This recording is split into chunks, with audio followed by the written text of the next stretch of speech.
सर्व शेळी पालक मित्रांना माऊली आवडचा नमस्कार.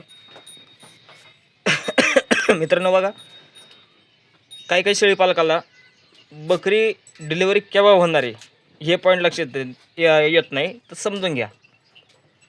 बघा आता ही आपली बकरी आहे. 4.5 महिन्याची गाभण असताना आपल्याकडे आली होती. कालीची कास अर्धी सुटली होती, अर्धी. आज याची कास बघून घ्या, तुम्हाला शेळी अंगावून लक्षात कशी येईल ते सांगतो. ही कास बघा,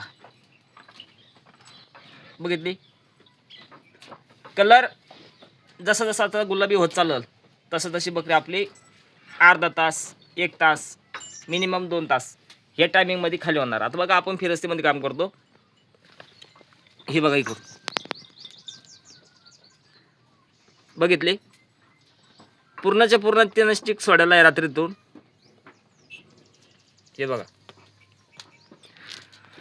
आणि बकरी खाली व्हायच्या अगोदर काय होतं लक्षात घ्या मित्रांनो. आता हे शेपटाचा भाग आहे, कमराचा हा भाग आहे, बरोबर. इथं ना खड्डे पडते, खड्डे असे खड्डे पडते.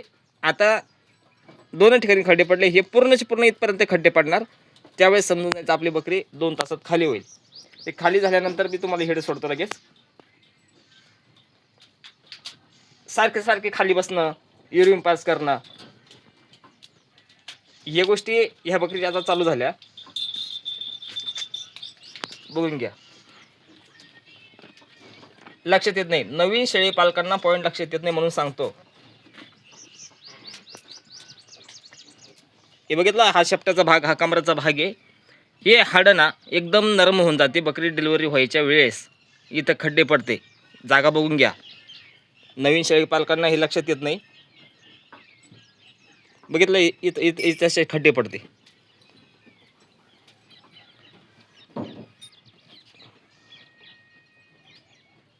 बघितले ना. हां, बकरी खाली झाल्यानंतर मी सांगतो एक थोड्या वेळाने बकरी खाली होईल. पाठीमागून विणीमार्गी व्हाईट डिचर चालू होऊन जाईल एक थोड्या वेळानं, ते पण दाखवतो तुम्हाला मी. आता फक्त काय होऊ लागलं, बकरी खाली बसते, उभा राहते, जागा शोधण्याचं काम चालू आहे. बघून घ्या.